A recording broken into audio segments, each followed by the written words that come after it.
Hello, everybody, and welcome back to The Longing. Whatever episode this one is, coming right off the back of doing the last episode. Just sort of exploring because um, we were able to be rewarded for exploring so far a little bit, like finding the flower, which I thought was a nice touch. But yeah, see if there's anything up here. But I won't go up. I'm just gonna turn around once I get to the end of this little spot. Um, yeah, but then I'm gonna try and bring one of these pink mushrooms down and see how far can I bring the pink mushroom down. Can I like just carry it with me all the way down or what? Yeah, because if I can, is it possible that this will light downstairs too? Like, can this like I don't know, the light almost kind of reminds me of like the is it ultraviolet light where like it reveals certain things like a black light? Yeah, it almost reminds me of a black light. And maybe it'll reveal the secret doors that we think exist downstairs. Um it's one of my only ideas. Yeah. But what do we got for today? Um, for a topic, one thing I I'm not as depressed as I was when I thought of this topic. So, but I'll start with theirs. So in high school, I used to love making stupid film projects with friends where, like, anytime that in a class they said, like, you can do an essay, you can do a collage, you could do a film. It's like, oh, film, because then you can get together with a bunch of your stupid friends and make something dumb. And it was really great whenever I got to do that and be a part of that. And one of them was this one film that we did that was for one of my friends, and it was like, I don't know, Frozen today.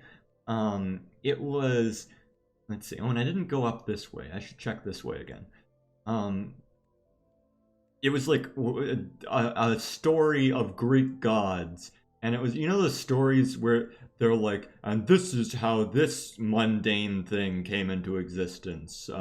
Like, I don't know, the only thing that I can think of that's an example is like the Native Americans had the story that Devil's Tower, the natural monument, natural rock formation, that they were like, oh, Devil's Tower exists because some kids climbed up a mountain and then a giant mountain lion or a bear or something was clawing at the edge, and that's why it looks like it's all clawed up. Um, so there's that kind of thing, but this was like about Greek gods and how they invented alcohol, and then why it gives you a hangover. It was really stupid, and all of us were like, dude, you're not going to be allowed to show this in school because it has anything to do with alcohol. And not only that, it's like suggesting us minors are drinking alcohol. We weren't, but like it doesn't matter. Um, and he's like, no, it'll be fine. It'll be fine. And of course, it wasn't fine. It's never fine. But uh, where was I going with this?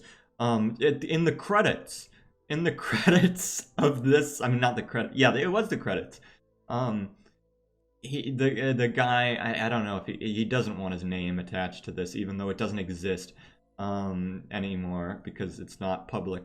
Um, uh, when he edited it, he put into the song for the credits, "Song for Caden" from Synecdoche, New York. I don't know how do you pronounce that. Synecdoche, New York. I've never seen the movie because it's one of those movies where like I only kind of care enough to like search, can I get this for free on the internet? And so far I've never found it for free streaming on the internet, so I haven't bothered. But now that I'm talking about it, maybe I should give it a shot and just like rent it anyway. But this he just randomly put this extremely like real depressing fucking song in the credits of this jokey high school just film project. And I don't know, like no one ever mentioned it. No, none of us who have watched it has ever like said anything about like even mentioned the weird song choice. Um, but I've noticed it, and let me tell you, and it's a doozy. I've got the lyrics here, and I think I can read out the lyrics without it being like copyright as long as I'm talking about them. So the lyrics: I'm singing this song, but it's about you. Whoever else is listening, it's only about you. So that I haven't seen the movie, so I don't know the relevancy of this song to the movie or who Caden is or what. But so I'm only looking at this from that perspective of not having seen it. But this idea, it's about you. Whoever else is listening, it's only about you. Like you could take that in two different ways. That because the title of the song is "Song for Caden," that this is someone saying this is literally only for Caden. But I doubt that because of later the next line. But like also, it's only about you. Makes it sound like it could also be literally talking to the listener. Whoever else is listening, it is about you, the listener. And then the next line: see, there's just one story, and everyone's the star. And it goes like this: no one will ever love you for everything you are.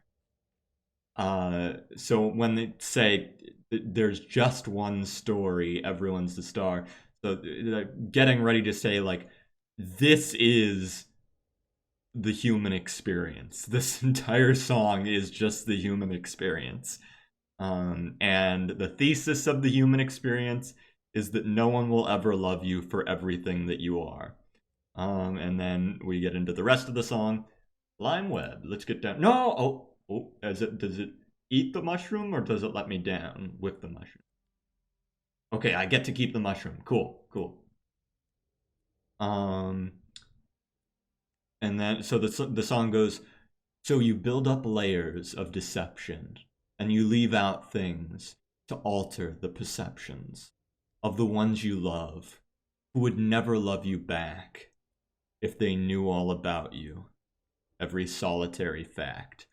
Uh, so the idea, there's so much about every person. I think I've heard of the concept in like specifically in Japanese culture of like the social mask, and that there are several masks that every person wears, and uh, there are some masks you show to some people, and other masks you show to yet other people who are closer to you. But then, like, there's one mask that you never show to anyone else, and you barely understand yourself underneath all the other masks. And different cultures have different levels of intimacy, of learning about people's true selves, and can you even call any part of a person a true self? It's like, does that have any meaning? But regardless, so the idea of even the people you love would never love you back if they knew all about you, every solitary fact. This idea, just no one will ever love you for everything you are. Like this, there's every person you come into contact with, if you know them well enough, they'll say something like, "Oh, I hate people who do this one thing," or something. And then if you're very strong and that other person is strong as well, in that they're not going to be mad at you if you tell them like, "Oh, I do that thing." But most people aren't like that, and you're gonna just be like, "Okay, um, I'll just deal with the fact that that you have that feeling, and I won't reveal that that I do not have that feel, that I feel the opposite way, because I want you to like me, and I don't want to reveal my true feelings in this. And there are so many things like that in the world with every single individual, where not only will you find things where people would just be like, oh, I don't like that thing about you. I think if every single person knew everything about every other person, at least for a good while, every single person on the planet would want to kill every other single person in the planet. Because everyone has a limit, right, of what they can tolerate before they think another person deserves to be shot, right? Like, oh, I hate people who would ever like think about like harming my children or something. But like a lot of people have thought that you gotta think, oh, and I can't eat this mushroom. You might not think so, but like it exists. Like there's a lot of crazy people, and like everyone has a little bit of crazy in them. I think I have to eat this mushroom, otherwise I can't leave. Maybe that wasn't the best example. I don't know. Oh shit. Ooh, we're getting a one of our visions. It's just this vision again. I think yep, we already know this one. Well, I guess we can make our way back down to the map room and see if the map room has changed at all. If the map room has if it's the door has moved again. Um, you know, what if I could figure out like a cycle of the map of like the door? Can I like find out if the door changes in a literal cycle or if it's completely random, and then try and beat where the door is going to be next? Like see where it is now and then go to one of those other spots. That might be a one way to try doing it. Um, but anyway, like I do think that like there is something you can hate about every single person that exists to the point that you'd want to kill them. Um, I think after really meditating on that fact, like I have, um, I think you kind of start to look at the world differently in the sense of like, I'm not sure like I could ever hate a person that much anymore. Like, I don't know, like, even if someone does like the most unthinkable things, like, I don't have the same hatred I used to have because I just sort of assume like, well, I just happen to know this person's evil now.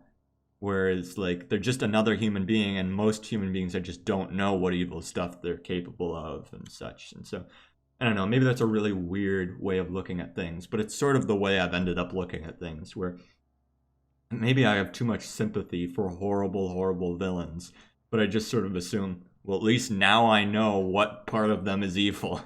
You know what I mean? Like, I understand them better. Whereas I don't trust that just a regular person isn't that pure evil. Um, and I shouldn't say pure evil, but I don't think I'm getting any of my points across very understandably. So I'm gonna sort of skip over this now, and also let's click again, and we can investigate the map again and see if the door has changed spaces. Alrighty. So yeah, let's move on to the next couple lines. The sadness of your life is built upon this fact, upon this lack of really knowing anyone or having them know you. It's the sadness of the world. There's nothing left to do. So, this idea, yeah, that a big part of the sadness of the human condition is a feeling of loneliness and a lack of understanding and this confusion when you realize you misunderstood another person because they didn't show you their full self, or maybe you failed to understand their full self, or when someone else does that to you where they when someone makes an assumption about you and it shows how little they know you and how wrong they are, it can be very jarring, especially if there's someone you care about, to see them make a really like poor inference about who you are. And it's like, this person that I care about so much, they don't know me at all. They don't understand anything about me. Uh, and by the same logic, this person, I don't know them. And it can be very, very lonely and uncomfortable. And it's the sadness of the world. There's nothing left to do. That is very hopeless. Oh, fuck, I accidentally pressed escape. Okay, it didn't ruin it. Let's see. There's still that space where a door could be. Um, but it's a very hopeless thing to put the song on. But, like, is that really true? Is there nothing left to do? Probably not. I mean, you could just try and be more open about yourself. You can never be fully open about yourself or others, but you can try and be more open. So saying there's nothing left to do, when it's almost like there's always something you can do. You can always try and be more open than you were before and understand yourself and others more. So yeah, I don't really think that is true, that there's nothing left to do exactly, but it can certainly feel that way a lot. And I think the song's more getting into the feeling than it is trying to like make an actual statement like you are literally hopeless. It's just trying to get into like the feeling of being hopeless. Um, the next lines, and so just go to sleep, just let the hours pass. Sleep it all away, none of it will last. Soon it's all over. You're under clover, and none of it matters anymore. Yeah, so more hopelessness, more just, yeah, everybody dies, and too bad. No, everybody it goes into this world alone and comes out alone. And that's more or less true. And yeah, it doesn't matter. I guess the only line I can really just have any sort of like say I disagree with is there's nothing left to do. You could still try to do a lot of stuff. No guarantee that it'll help in any way whatsoever, but you can try. Yeah.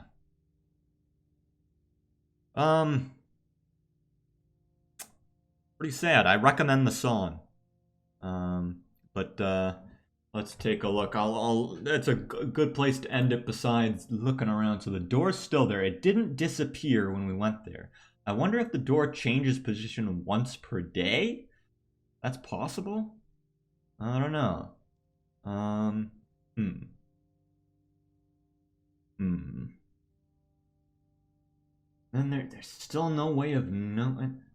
I just had a thought. So when we go this way, up here, is there any way I can make this get bigger where I can see all the way up to like that chamber where it like moves like to the giant hole or not? Can I not see the giant hole? Because the giant hole I think should be positioned around right above where this is maybe. And if it is positioned right above where this is, that might imply that I really should take the plunge.